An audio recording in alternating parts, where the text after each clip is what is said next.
Hello guys, स्वागत है आपका आर के अग्रवाल ट्यूटोरियल्स बाय श्वेता अग्रवाल में। आज हम आपके लिए लेके आए हैं class 10 science chapter number 1 chemical reactions and chemical equations. आपने अब ये जो हमारी केमिकल रिएक्शंस हैं होती क्या है, पहले ये देख लेते हैं। कभी कभार हम ये देखते हैं हमेशा कि अगर हमने दूध को गर्म नहीं किया है तो वो क्या होता है, वो कुछ समय पश्चात फट जाता है। और अगर हम लोहे की कील या किसी भी चीज़ को बाहर रख रहे हैं या उसे पानी में डाल दें तो हम क्या देखते हैं कि लोहे की कील जो होती है उस पर जंग लग जाती है, उसकी जो सतह होती है वो खराब हो जाती है। और हम चाहे कितनी भी कोशिश कर लें, जो लोहा पहले ऐसा होता है हम उसे वैसा नहीं बना सकते हैं। तो ये जो आसपास हमारे आसपास जो चीज़ें घटनाएं घटित हो रही हैं, ये सभी क्या हो रही है, हमारी ये रासायनिक अभिक्रियाएं हो रही हैं। जैसे लोहे पर जंग लगना, दूध का फटना और बहुत सारी है। अब ये तो हो गई हमारी रासायनिक अभिक्रियाएं। अब हमारे केमिकल रिएक्शंस,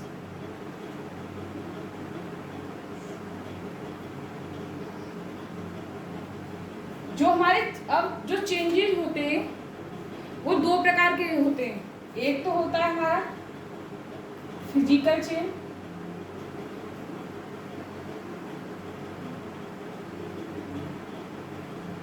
और एक होता है हमारा केमिकल चेंज।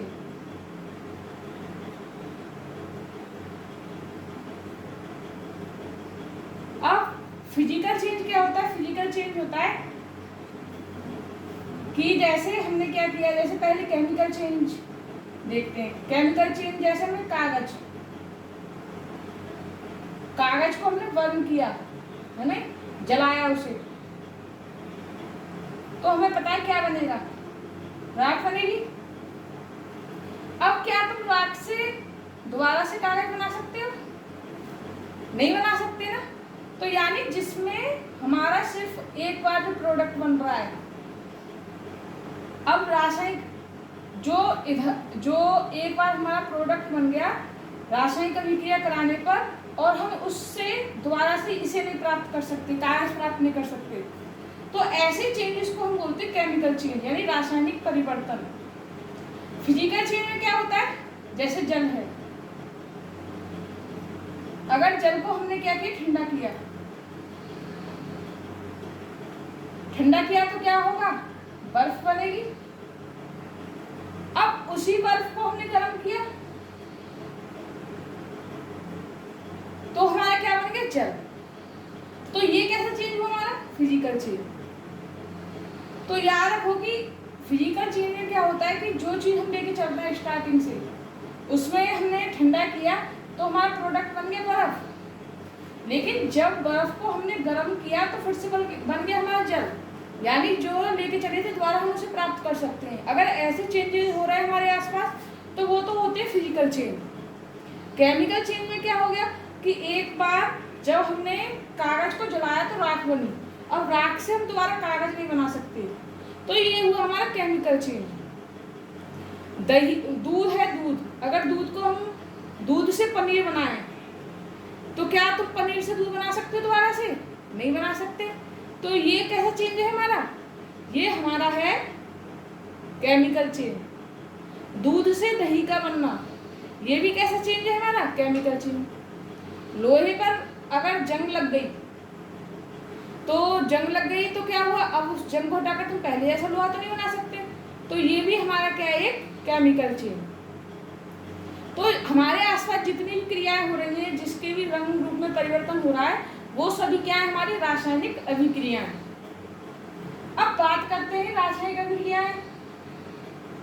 तो हमारी ये हो गई, चेंजेस हो गए, physical change and chemical change, ये पता होना चाहिए। आगे चलते हैं केमिकल इक्वेशन।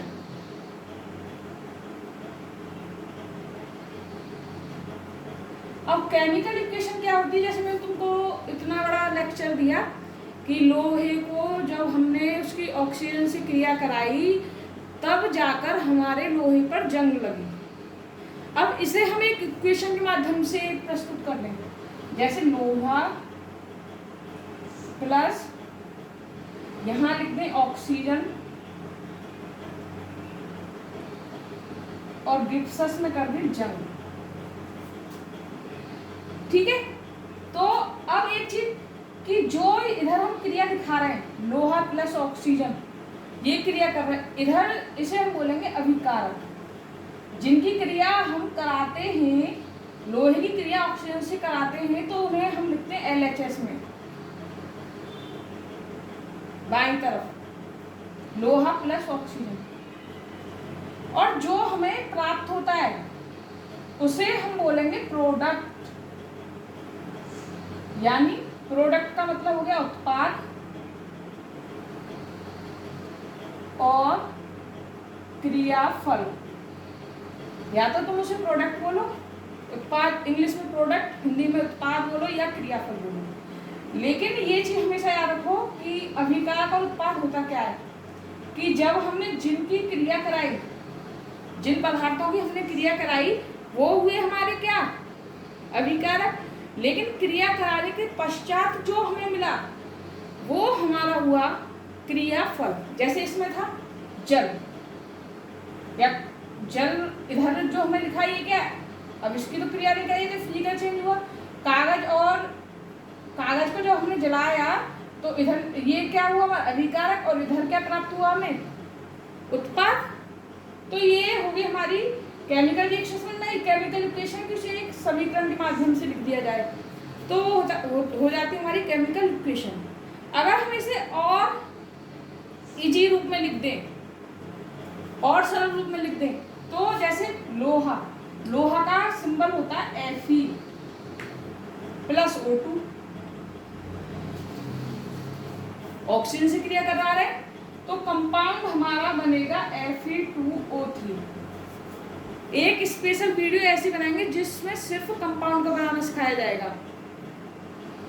ठीक है, तो अभी फिलहाल हम इसे सिर्फ समझ रहे हैं। एक स्पेशल वीडियो ऐसी बनाई जाएगी जिसमें सिर्फ तुम कंपाउंड बनाना ही सीखोगे और तुम्हें अच्छी तरह से कंपाउंड बनाने आ जाएंगे, उनका नामकरण करना भी आ जाएगा। तो अब इस हमने क्या किया कि इसको एक इनके सिंबल से रिप्रेजेंट कर दिया, तो ये हमारी क्या है, एक केमिकल इक्वेशन। ठीक है, अब आगे टॉपिक आता है कि जो हमारी रासायनिक समीकरण होती है इसे हम संतुलित करके चलते हैं।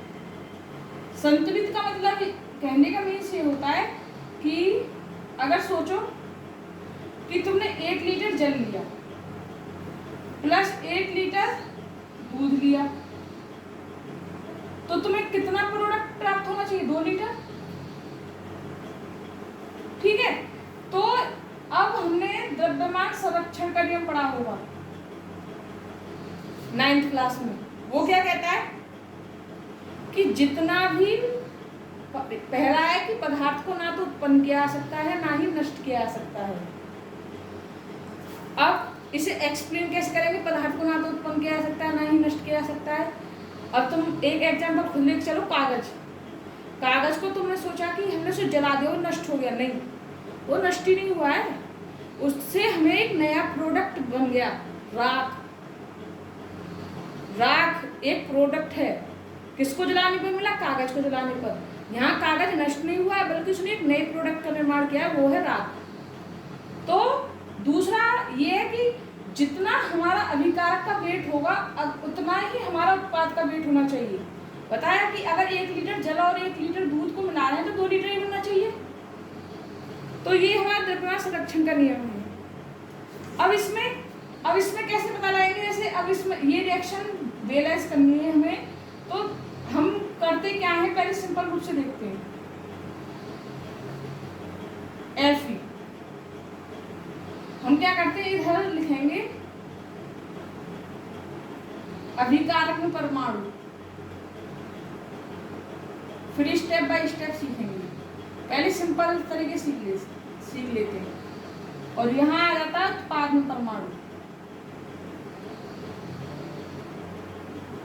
अब पहले देखते हैं अभिकारक में पार्टिसिपेट कौन कौन कर रहा है। एक तो Fe कर रहा है, एक O कर रहा है। Fe और O। उत्पाद में कौन कौन पार्टिसिपेट कर रहा है? एक तो Fe है और एक O। अब देखते हैं इधर Fe के कितने परमाणु, परमाणु मतलब जैसे एक Fe लिख दिया तो एक, अगर मैं लिखती इसे 2Fe तो हो जाते 2, अगर O2 तो O के हो गए 2। ठीक है, अब इधर देखो Fe का हमारे इधर कितना है? 1, O के कितने इधर? 2। इधर देखो Fe के कितने हमारे? 2, O के कितने इधर?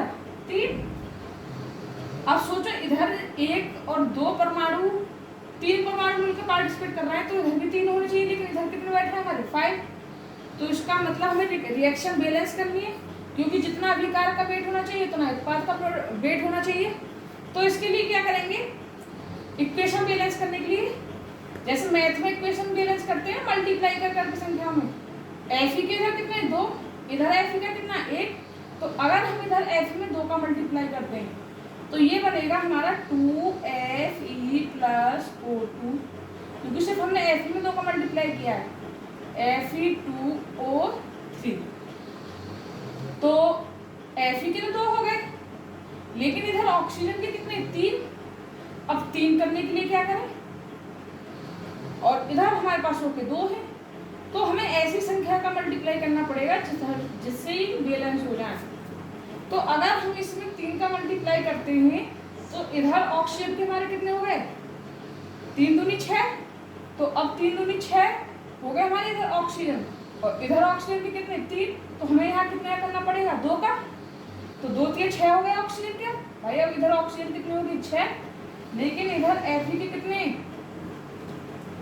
4 है, और इधर हमारे ऑक्सीजन के तो 6 हो गए, लेकिन Fe के कितने थे? हैं 2। तो अब 4 करने के लिए क्या कर सकते हैं? हम 2 का मल्टीप्लाई कर सकते हैं। तो अब Fe के हमारे पास कितने आ गए? 4। तो 4Fe plus 3O2 gives us 2Fe2O3। तो 4Fe के हो गए, और इधर देखते हैं Fe के 2 दूनी 4, 4 Fe के हो गए आयरन के। ऑक्सीजन के चेक करते, 3 दूनी 6, इधर देखते 3 दूनी 6। ठीक है, अब एक दो रिएक्शन हम देते हैं तो उन्हें खुद करके देखिए। एक हो गई हमारी H2 प्लस O, और ये बहुत सिंपल है, gives us H2। एक हो गई हमारी N2 plus H2 gives us NH3। हो सकता है एक रिएक्शन ऐसी हो जो बैलेंस हो, वो तुम्हें पहचान करना कि संतुलित है या नहीं है। एक लेके चलते Zn plus H2SO4 gives us ZnSO4 plus H2। देखिए गाइस, ठीक है गाइस, इन 3 रिएक्शंस को बैलेंस कीजिए। वीडियो पुश कीजिए और इनको बैलेंस करके देखिए। अब चेक करते हैं।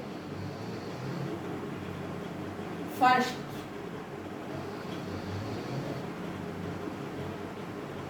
अब इधर देखो, इसमें H2 के H के कितने हमारे पास? 2, इधर भी 2 है, हाइड्रोजन के तो सब बैलेंस है।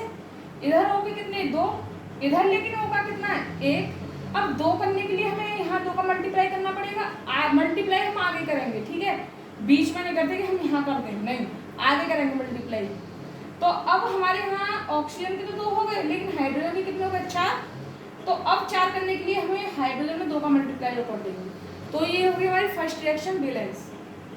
Second, N2 plus H2 gives us NH3। अब देखो इधर हाइड्रोजन के कितने? 3, इधर हाइड्रोजन के 2। अब हमें 3 करने हैं इधर हाइड्रोजन के, और H3 तो लिख नहीं सकते, हम क्या कर सकते हैं? इसमें 3 का मल्टीप्लाई किया तो कितने हो गए? 6। अब इधर हम क्या कर सकते हैं कि इधर, या ये देखो सिंपल, इधर n का कितना है हमारे पास? 2, इधर n का कितना है हमारे पास? 1। अब 2 करने के लिए हमें n के तो क्या करेंगे? 2 का मल्टीप्लाई।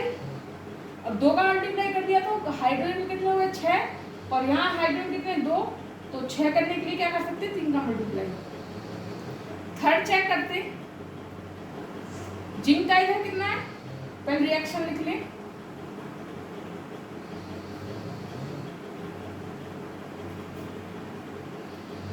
जिंक का इधर 1 है, इधर भी कितना जिंक का, एक। H2 के इधर कितने, दो, इधर भी कितने, दो। S का कितना है इधर, एक, इधर भी कितना, एक। O के कितने इधर, चार, और O के इधर कितने, चार। तो ये हो गई हमारी रिएक्शन बैलेंस।